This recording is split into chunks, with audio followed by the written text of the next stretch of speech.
Hello friends.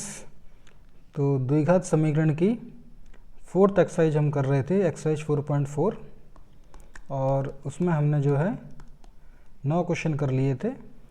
केवल 2 प्रश्न रह गए थे हमारे, प्रश्न संख्या 10 और 11।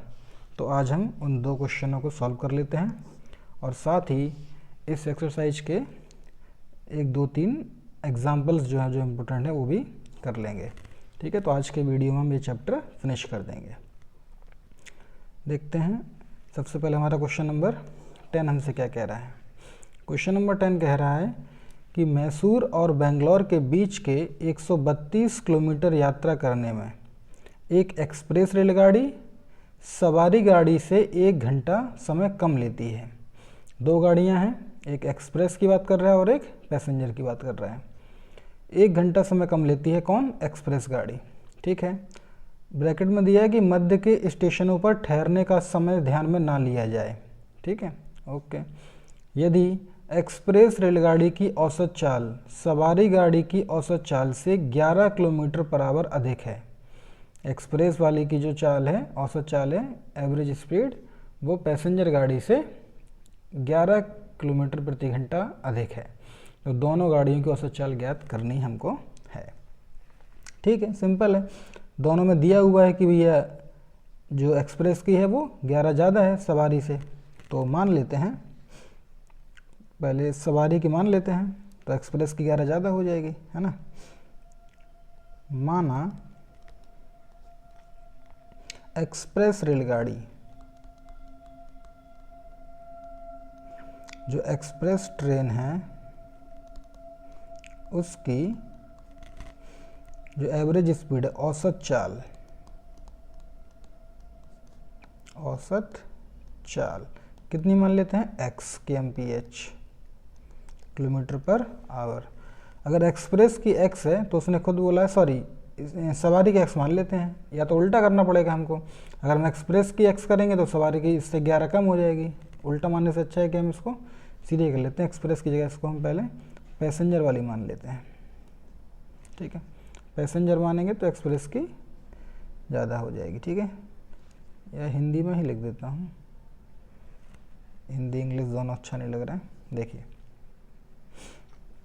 माना सवारी गाड़ी की, आप कंफ्यूज ना हो इसीलिए। देखिए, सवारी गाड़ी की औसत चाल x मान ली, तो पैसेंजर यानी कि एक्सप्रेस, सॉरी मैं बार पैसेंजर बोल रहा हूँ, एक्सप्रेस की कितनी है? एक्सप्रेस गाड़ी की औसत चाल कितनी हो जाएगी? 11 ज़्यादा हो जाएगी, यानी कि x + 11 किलोमीटर पर आवर। ठीक है, अब हमसे देखिए फिर वही बात है, ऐसा क्वेश्चन हम पहले भी कर चुके हैं एक, इसमें यात्रा करनी है कितने किलोमीटर की? 132 किलोमीटर की। दोनों केस में, चाहे इस केस से जाइए, मतलब कि सवारी गाड़ी से जाइए तो भी डिस्टेंस वही है, चाहे एक्सप्रेस से जाइए तो भी डिस्टेंस वही है। दोनों को हम कर लेते हैं। देखिए, फॉर्मूला वही हमारा, चाल बराबर दूरी बटे समय, जो कि हमने पहले भी इस तरह के अनुसार से 2 प्रश्न कर लिए हैं, दूरी बटे समय। दोनों केस में लगा दीजिए। सवारी गाड़ी में अगर अपन लगाएंगे, मैं यहाँ सवारी का लिख देता हूँ, तो चाल कितनी है? x है, दूरी कितनी है? 132 है, और समय इसका हम निकाल लेंगे। ठीक है, तो समय ऊपर जाएगा, x नीचे आएगा, ऐसा हमने पहले भी किया हुआ है, आपको शायद याद आ रहा होगा। 132/x, इतना समय लगेगा इसको। अगर हम एक्सप्रेस की बात करें, अगर हम एक्सप्रेस गाड़ी की बात करें, तो इस केस में सेम फॉर्मूला, चाल बराबर दूरी बटे समय। चाल इसमें कितनी एक्सप्रेस में? x + 11 की है, बराबर distance 132 kilometre divide by time. Time हमको निकालना है तो हम टाइम को टाइम ही लिखेंगे, यानी कि समय ही लिखेंगे। तो समय बराबर क्या हो जाएगा? 132 बटे में हो जाएगा x + 11, ये भी आवर में है। तो अब देखिए आगे क्या बोला गया था हमसे, कि जो एक्सप्रेस गाड़ी है, ये वाला जो समय है वो सवारी गाड़ी से 1 घंटा कम है। मतलब ये दोनों टाइम का डिफरेंस कितना है? 1 घंटे का है। ये कम ले रही है टाइम एक्सप्रेस, सवारी ज़्यादा ले रही है, तो इस टाइम में से अगर मैं ये वाला टाइम घटाऊंगा तो कितना आना चाहिए? 1 आवर, 1 घंटा आना चाहिए। कर लेते हैं, 132/x में से इसको हमने पलट दिया ना, हाँ ठीक है, 132 132 अपॉन एक्स में से हम माइनस कर देंगे 132 अपॉन एक्स प्लस 11 को, तो कितना आना चाहिए 1 आवर आना चाहिए। 132 चाहें तो बाहर निकाल लीजिए, चाहें तो गुणा कर लीजिए, कोई ज़्यादा कठिन गुणा नहीं है, दोनों आ जाएंगे x और x प्लस 1 11 दोनों आ जाएंगे। इसका गुणा यहाँ हो जाएगा 132x प्लस, अब ये गुणा करना पड़ेगा आपको, 11 दूनी 22 2 हासिल, 11 तिया 33 33 और 2 35 3 हासिल, 11 एकम 11 और 3 14, और यहाँ करेंगे तो माइनस का 132x बराबर में 1। ये यहाँ चला जाएगा, ये देखिए प्लस माइनस है, कैंसिल आउट हो जाएंगे ना, कैंसिल कर दीजिए इनको, प्लस का 132x और माइनस का 132x, क्या बचा 1452 इस तरफ बचा, बराबर में ये यहाँ चला जाएगा, तो 1 से गुणा होना है तो सेम ही रहना है, ये अंदर मल्टीप्लाई कर लीजिए तो क्या हो जाएगा x का स्क्वायर और प्लस 11x गुणा हो जाएगा। इसको वहाँ ले जाइए तो प्लस से माइनस हो गया, एक्स स्क्वायर प्लस 11x बराबर किस तरफ गया तो प्लस से माइनस बराबर में 0। अब चाहें तो आप इसके फैक्टर करिए, गुणनखंड विधि से कर लीजिए, और अगर नहीं समझ में आ रहा है तो आप डायरेक्ट ABC निकाल के धराचार लगा लीजिए। अगर इसके फैक्टर करने गए 1452, चलिए रफली करके देख लेते हैं क्या जल्दी आ जाता है कि नहीं। 11 है तो बढ़ा के चलना है क्योंकि माइनस का चिन्ह है, तो 12 13 14 इतना पास तो नहीं आएगा, एक हम रफली निकालते हैं ज़रा, देखिए 14 है तो 3 ले रहे हैं, 13 है तो 2 ले रहे हैं, मतलब कि सीधा सीधा 11 कम चल रहा है ना, ठीक है। अगर हम यहाँ पर थोड़ा ज़्यादा बढ़ते हैं, मान लीजिए 20 लिखें, तो यहाँ पे कितना आएगा 19 आएगा, नहीं आएगा 9 आएगा, है ना, 6 बढ़ जाएगा, ठीक है। और आगे बढ़ते हैं, अगर यहाँ पर हम 30 करें तो यहाँ पे कितना आएगा, 10 बढ़ गया तो यहाँ भी 19 हो जाएगा, है ना, तो क्या बन जाएगा ये बनेगा हमारा 0 9 3 27 2 हासिल 3 और 2 5, नहीं बनेगा ना, काफ़ी ज़्यादा है, और आगे जाना पड़ेगा। देखिए जब ज़्यादा समय लग रहा हो ना तो इस केस में आप इससे बन तो जाएगा, लेकिन आपको चलना पड़ेगा लाइन से, 13 14 15 16 करते करते बहुत लंबा चले जाएंगे। वरना सबसे बढ़िया क्या है, मैंने आपको क्या बताया कि सीधा आप ABC निकालिए, ABC निकाल के तुरंत आंसर आ जाएगा। ABC निकाल लेते हैं, उसमें क्या दिक्कत है। क्या करेंगे, ax square plus bx plus c बराबर 0 से कंपेयर कर देंगे, तो क्या मिलेगा हमको, a की वैल्यू 1 मिलेगी, b की वैल्यू 11 मिलेगी, और c की वैल्यू -14 और 52 यानी कि 1452। लगाइए फॉर्मूला, क्या होता है, x बराबर -b plus minus under root b square minus 4ac upon में आ जाएगा 2a।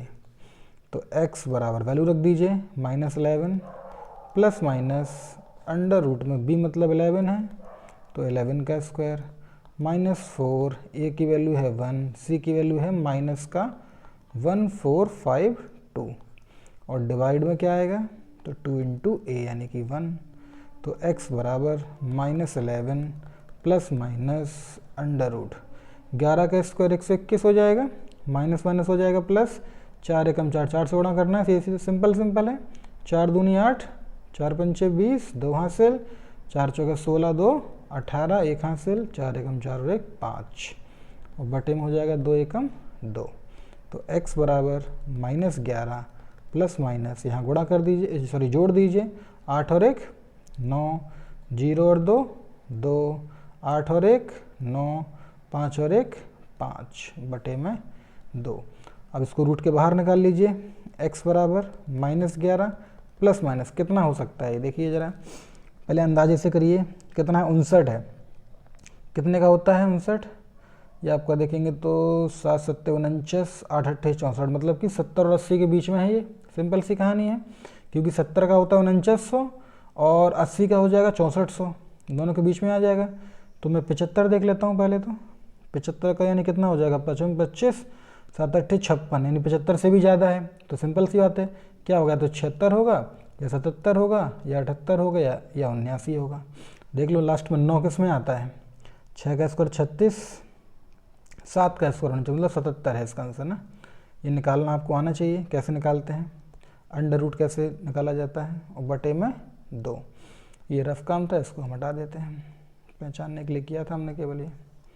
ठीक है, तो एक बार प्लस एक बार माइनस ले लेंगे, तो माइनस का 11 और प्लस का 77। एक मिनट, एक पेज और ले लेते हैं। -11 -77, देखिए x बराबर -11 + 77 है, हमने प्लस ले लिया और यहाँ पर हमने -11 -77 ले लिया बटे में 2।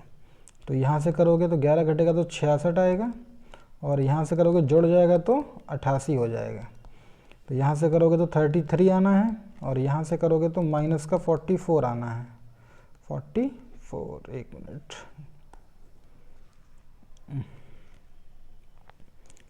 44 माइनस का,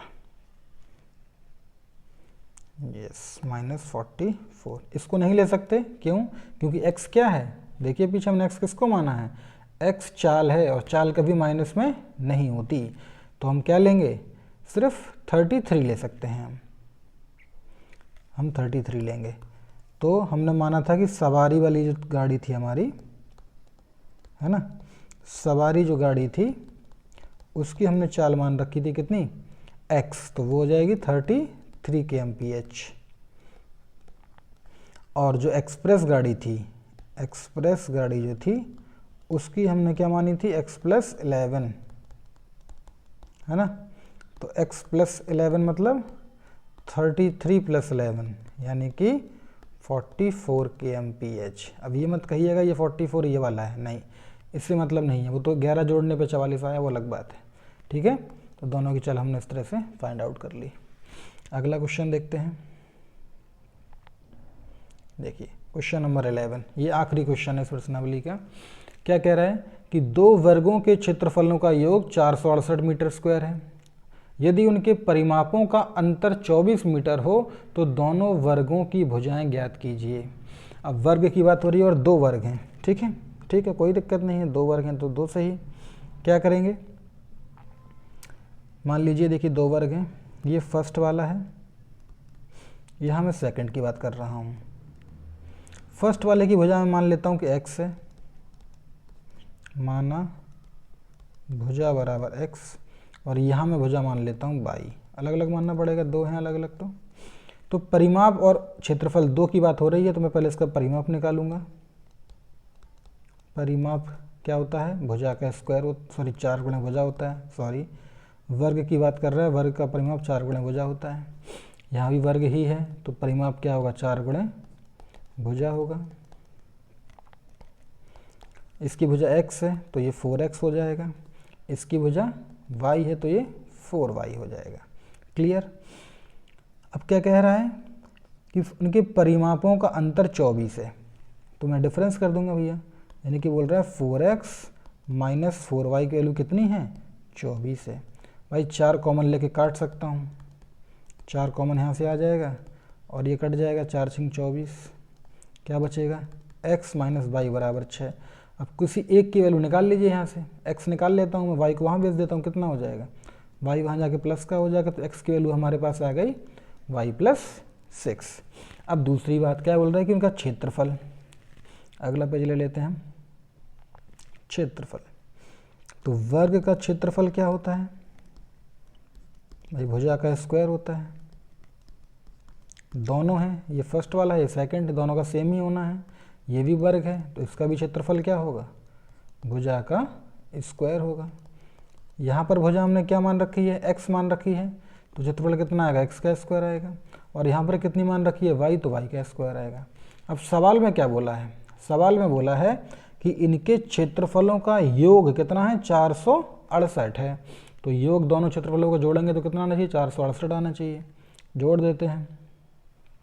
देखिए मतलब कि वो कह रहा है कि अगर हम एक्स स्क्वायर, यहाँ करता हूँ एक्स स्क्वायर और वाई स्क्वायर को जोड़ेंगे तो कितना आना चाहिए, 468। कुछ नहीं, हमने किसकी वैल्यू निकाली हुई थी, यहाँ पर हमने x के मान निकाला, कितना है, y + 6 है। तो x की यहाँ पर रख दीजिए आप, कितना, एक मिनट, सॉरी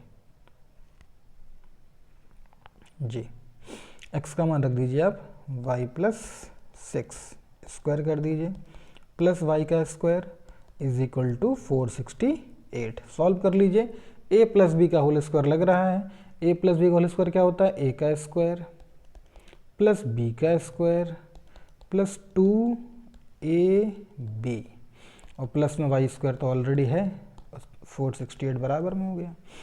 ये देखिए वाई स्क्वायर क्या हो जाएगा? 2y स्क्वायर और ये 6 दूनी 12y हो गया और ये 6 का स्क्वायर 36 हो गया। इसको यहाँ ले आइए तो प्लस से माइनस, उस तरफ कुछ नहीं बचा है तो 0। ये क्या हो जाएगा? 2y स्क्वायर प्लस 12y, यहाँ घटा लीजिए तो माइनस में कितना बचेगा? 8 में से 6 गया 2, 6 में से 3 गया 3 और 4 तो अपना है ही। 2 कॉमन आ रहा है तो 2 कॉमन ले लीजिए, क्या बचेगा? y का स्क्वायर 2 छक्के 12 और 2 दूनी 4, 2 एकम 2, 2 छक 12 बराबर 0। इस 2 को इस साइड भेजेंगे तो 0 के भाग में जाएगा और 0 में कुछ भी कर लीजिए आप, क्या रहता है? हमेशा 0 ही रहता है। आगे सॉल्व कर लेते हैं। मतलब हमारे पास समीकरण क्या बना? Y square plus 6y minus 216 is equal to 0। अब हमको करने हैं इसके फैक्टर, चाहें तो फार्मूला लगाइए चाहे फैक्टर कर लीजिए। 216 लाना है, आई थिंक जल्दी ही आ जाएगा तो हम सीधा गुणनखंड से चले जाते हैं। माइनस का साइन हमको दिया है, इसका मतलब कि हमको बढ़ा के चलना है। तो 6 से बढ़ाइए 7, 8, 9, 10, 11, 12 जितने पे भी आ जाए, 1, 2, 3, 4, 5, 6 क्या आ जाएगा यहाँ पे? बिल्कुल नहीं आएगा। और बढ़िए 13, 14, 15, 16, 17, यहाँ कितना आएगा? 7, 8, 9। अभी तक देखिए 150 के आसपास नहीं पहुँचे हम, और ज़्यादा जाना पड़ेगा। 10 160 हुआ, 11 अभी भी नहीं हो जाएगा। 18 गुणा 12 क्या आएगा? 12 अट्ठे 96 हासिल 9, 12 एकम 12, 12 और 9 21 आ गया। देखिए हमारा मतलब 18 और 12 हमारे फैक्टर हैं। इसको हटा देंगे हम, ये रफ काम है। 18 और 12, 18 और 12 इसको हटा देते हैं। देखिए 18 और 12 कर लेते हैं फैक्टर, क्या हो जाएगा? वाई स्क्वायर प्लस 6 को लिख सकते हैं हम 18 माइनस 12, वाई अपनी जगह पर है माइनस 216 बराबर 0। वाई का स्क्वायर ब्रैकेट खोल दीजिए तो प्लस का साइन है, कोई फ़र्क पड़ना नहीं है, जो चिन्ह वही रहेंगे, माइनस 216 बराबर 0। वाई कॉमन ले लीजिए तो क्या हो जाएगा? वाई प्लस 18, माइनस का 12 कॉमन ले लीजिए तो यहाँ भी माइनस माइनस प्लस, 12 से भाग करेंगे तो 18 ही आएगा। वाई प्लस 18 यहाँ भी है, वाई प्लस 18 यहाँ भी है तो कॉमन आ जाएगा। वाई प्लस 18 को कॉमन लेंगे तो क्या बचेगा? वाई माइनस 12 बराबर 0। दोनों 0 हैं, इसका मतलब एक बार वाई प्लस 18 को 0 कर दो, वाई प्लस 18 को 0 कर दो और एक बार y माइनस 12 को 0 कर दो। यहाँ करोगे तो माइनस का 18 आएगा और यहाँ करोगे तो प्लस का 12 आएगा। ठीक है। और चूंकि ये x और y क्या हैं? भुजाएं हैं। भुजाएं कभी माइनस में नहीं हो सकती, तो आंसर हम क्या लेंगे? x प्लस 12 लेंगे, 18 नहीं ले सकते हैं। तो हमने क्या माना था? देखिए y अगर 12 है तो उसको समीकरण 1 में रख दीजिए।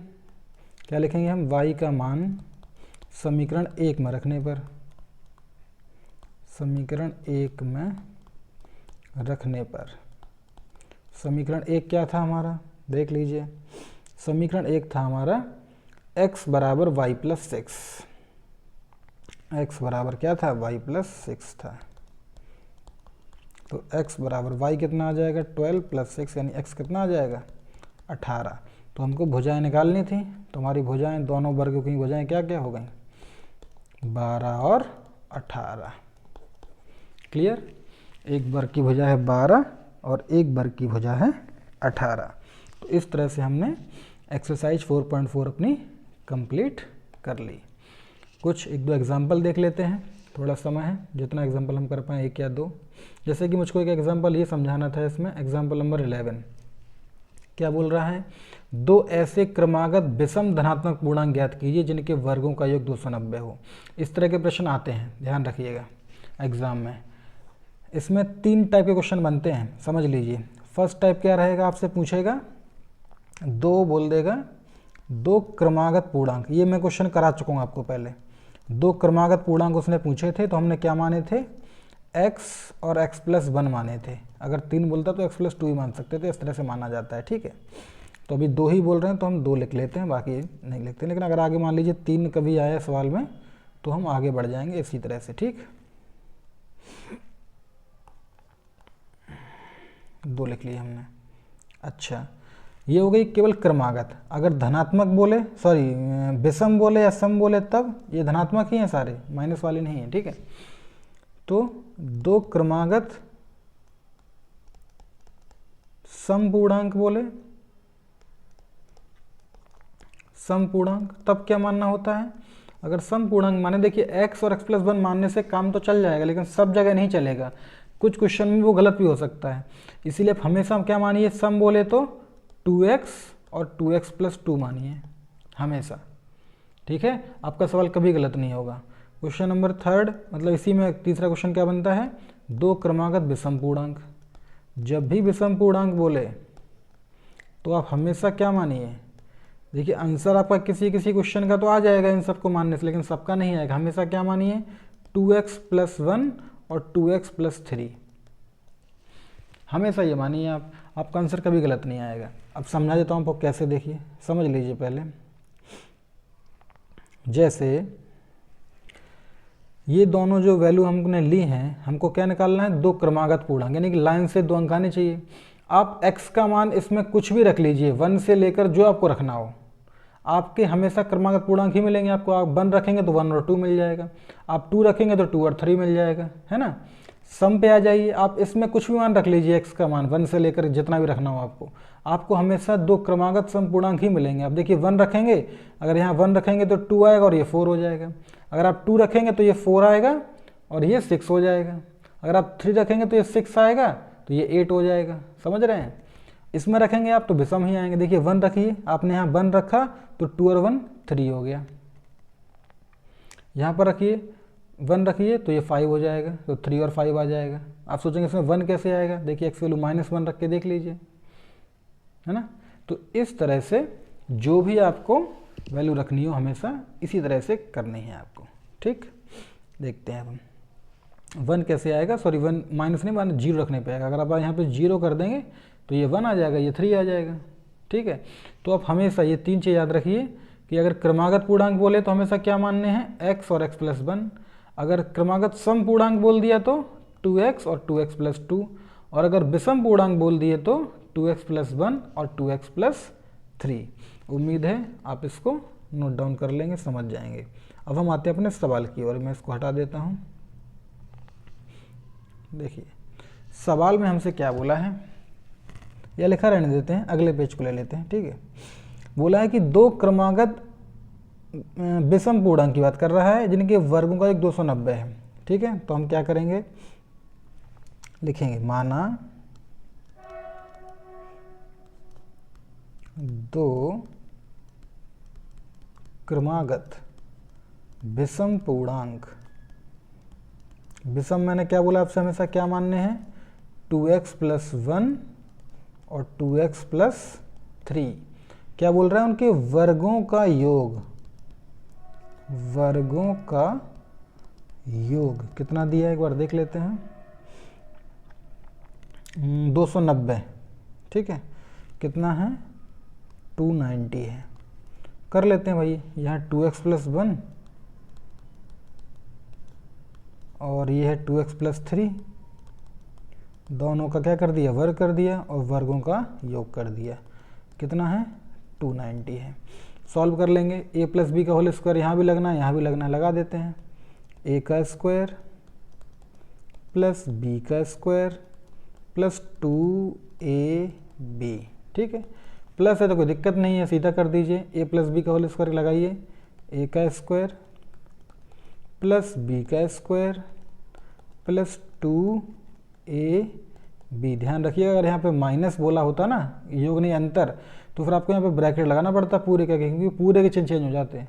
अगर माइनस है और आप स्क्वायर लगा रहे हैं, फॉर्मूला लगा रहे हैं, तो सबके चिन्ह चेंज हो जाएंगे क्योंकि यहाँ पे माइनस है बाहर। अगर होता तो, यहाँ पर चूंकि योग बोला है तो प्लस है तो कोई दिक्कत नहीं, बिना ब्रैकेट के भी सॉल्व कर सकते हैं। बराबर में हो गया हमारा 290। ये हो जाएगा हमारा 4x², ये हो जाएगा हमारा 1, ये हो जाएगा हमारा 4x। सेम यहाँ पर करेंगे 4x², 3 का स्क्वायर 9, और ये 2 दूनी 4, 4 तिया 12, और इसको भी इस तरफ उठा लाइए, अकेला उस तरफ बैठा है 0। सॉल्व करेंगे 4x², 4x², सेम जाति के हैं, जुड़ जाएंगे, कितना हो जाएगा 8x², 4x 12x कितना हो जाएगा 16x, 9 और 1 10, लेकिन ये माइनस का है तो 10 घट जाएगा तो कितना बचेगा 280 बचेगा, बराबर में 0। क्या 8 से भाग सब में जा रहा है, देखो 8 से भाग इसमें जा रहा है, 8 दूनी 16, यहाँ भाग करेंगे तो 8 तिया 24 बचा 4, 8 पंच 40 जा रहा है, तो 8 कॉमन ले लेते हैं, क्या बचेगा x², 8 दूनी 16, 8 तिया 24 और 8 पंच 40, ठीक, बराबर में 0। 8 को वहाँ भेज दीजिए तो 0 के बटे में जाएगा, यहाँ गुणे में है, 0 के बटे में आप कुछ भी लिखिए 0 ही रहना है। अब इसके फैक्टर करने हैं, ऐसे फैक्टर करिए कि घटाने पर 2 आए, गुणा करने पर 35 आए। सबको पता है 7 और 5, 7 × 35, ठीक है। तो क्या लिखेंगे x² 7x - 5x और -35 बराबर 0। थोड़ा यहाँ कर देता हूँ सॉल्व, क्या हो जाएगा x कॉमन लेंगे तो x + 7 हो जाएगा, और माइनस का 5 कॉमन लेंगे तो x + 7 यहाँ भी हो जाएगा बराबर 0, क्योंकि माइनस कॉमन लेने से माइनस माइनस प्लस हो जाएगा, और 5 से भाग देंगे तो 7। अब दिख रहा है कि x + 7 कॉमन आ रहा है तो x - 5 बराबर 0। साफ साफ दिख रहा है कि यहाँ से जब बराबर हटाएंगे तो माइनस का 7 आएगा, और यहाँ से हटाएंगे तो प्लस का 5 आएगा। और हमें हमेशा की बात नहीं कर रहा हूँ, सवाल में धनात्मक की बात हुई थी, तो हम माइनस नहीं लेंगे, क्या लेंगे प्लस वाला साइन लेंगे, प्लस का 5 लेंगे। साथ मत लीजिएगा, क्यों, क्योंकि हमसे धनात्मक पूर्णांक की बात करिए। अगर आप चाहें तो क्वेश्चन पढ़ सकते हैं, देखिए क्वेश्चन में लिखा है धनात्मक पूर्णांक, है ना, तो हम पॉजिटिव वाला लेंगे, यानी कि 5 लेंगे। तो हमारा आंसर क्या हो जाएगा,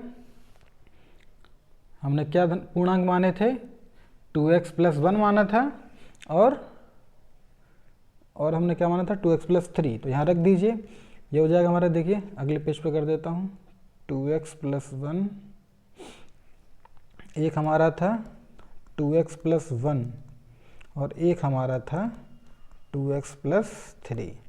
x का मान रख दीजिए इसमें, x का मान कितना है 5 है, +1, तो 2 पंचे 10 और 1 11, और यहाँ रखेंगे 2 पंचे 10 और 3, कितना हो जाएगा 5 दूनी 10 और 3 13। देखिए क्रमागत है कि नहीं है, 11 और 13, तो क्रमागत भी हैं, धनात्मक भी हैं, और साथ में विषम भी हैं। तो हमारा आंसर हो जाएगा 11 और 13, ठीक है।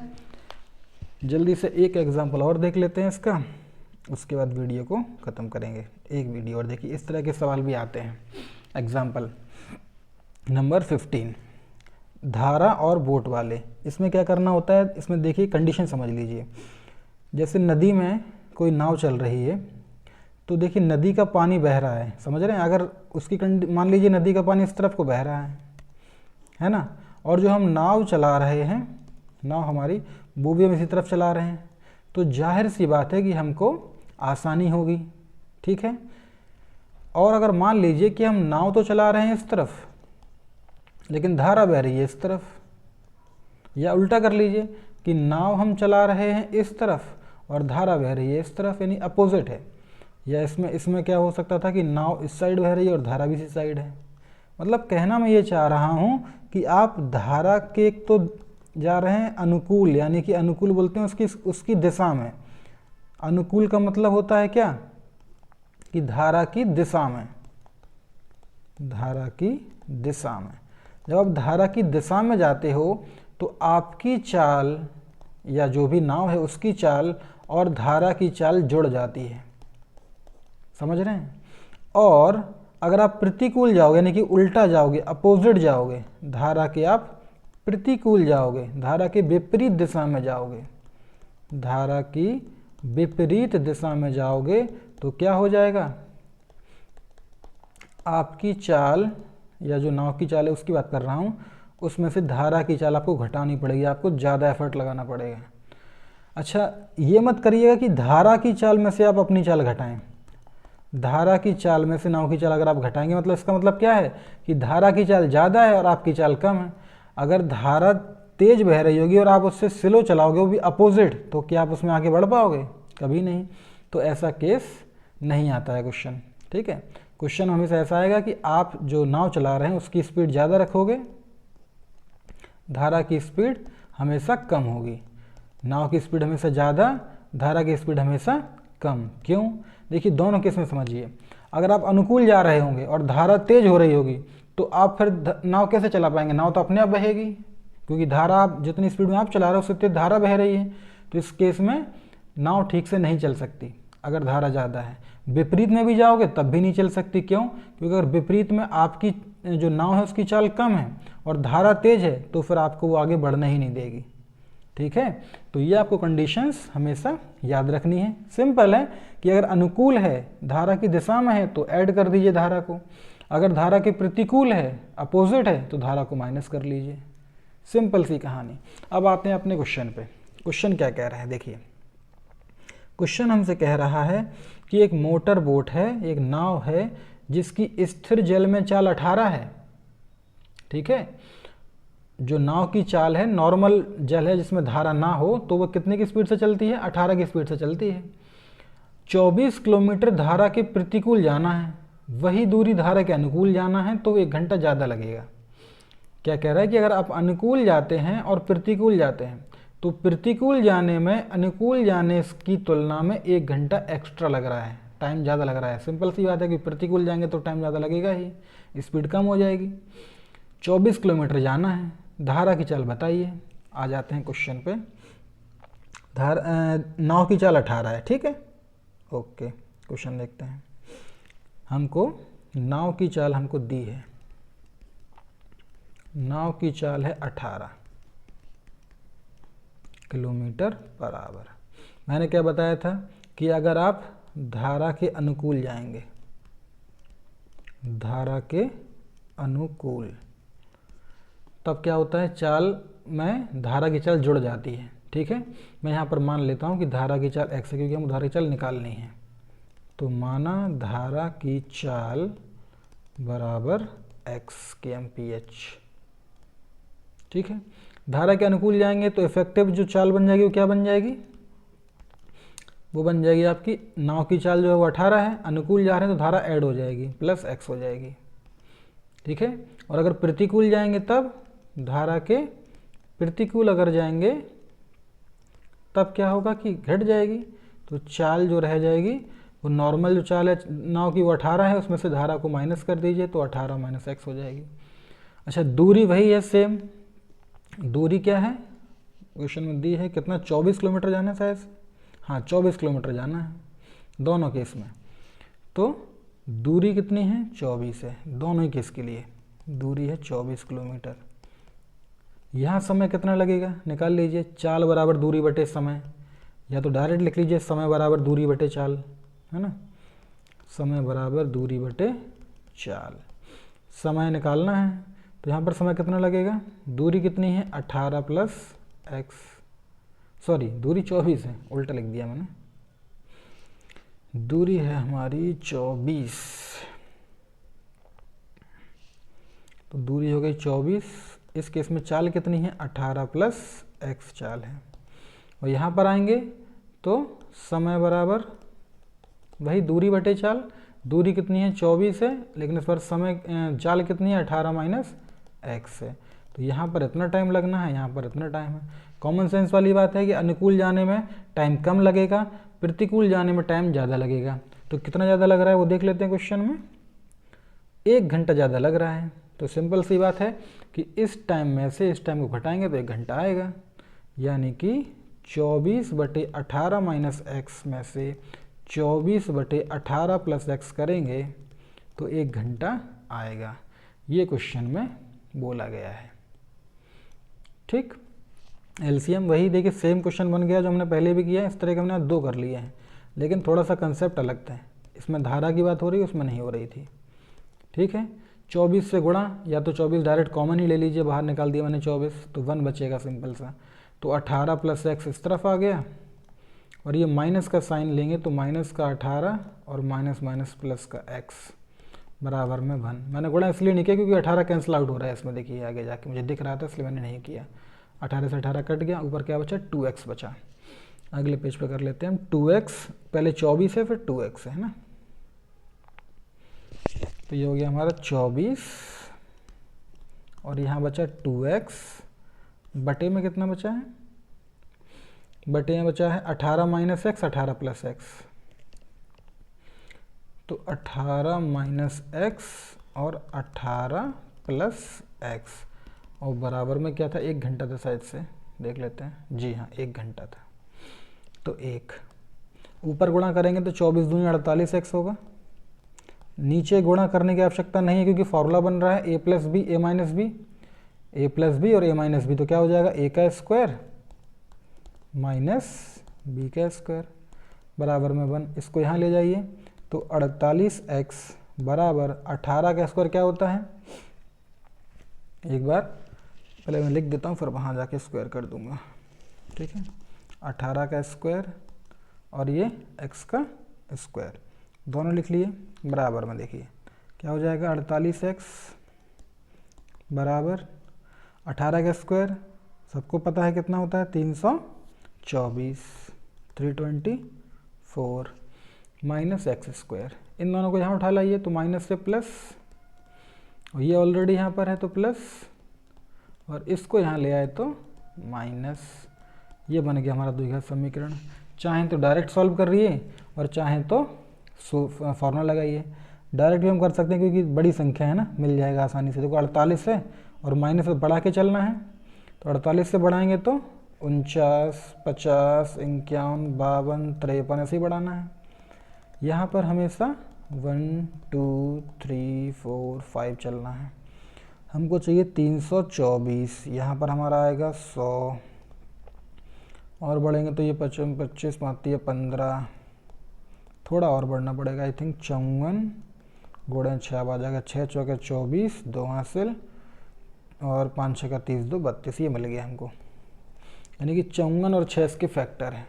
ठीक, तो 54 और 6 यहाँ हम कर लेंगे, इसको हटा देते हैं, 54 और 6 हमको मिल गया है।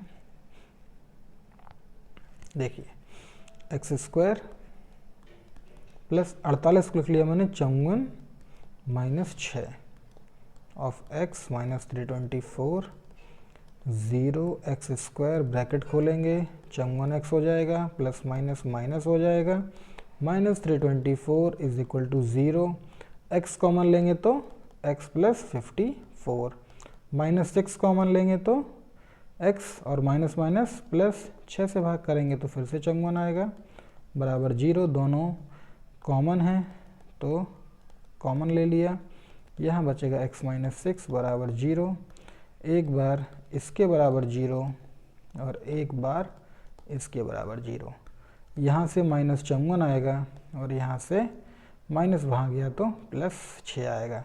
चाल देखिए x क्या था, धारा की चाल था, धारा की चाल कभी माइनस में तो होगी नहीं, धारा क्या कोई भी चाल माइनस में नहीं होती है, मैंने आपको कितनी बार बता दिया है, x की वैल्यू क्या होगी 6 होगी।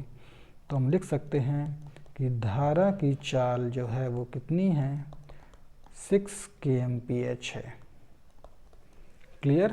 तो इस तरह से हमने हमारा जो चैप्टर था 4 द्विघात समीकरण, ठीक है, उसको कंप्लीट कर लिया है। अब हम जो हमारा नेक्स्ट वीडियो होगा उसमें हम एक नए चैप्टर के साथ आपके साथ मिलेंगे। द्विघात समीकरण में एनसीईआरटी में जितने भी क्वेश्चन थे 4 एक्सरसाइज हमने पूरी कर ली हैं, एक एक सवाल हमने डिस्कस किया है और एक दो हमने एग्जाम्पल भी ले लिए हैं। ठीक है, उम्मीद है ये वीडियो आप देखेंगे तो आपको द्विघात समीकरण क्लियर हो जाएगा। ठीक, नेक्स्ट वीडियो में हम लोग कोई नेक्स्ट चैप्टर लेंगे, शायद से अगला चैप्टर ही लेंगे। ठीक, तो मिलते हैं हम नेक्स्ट वीडियो में, तब तक के लिए थैंक यू।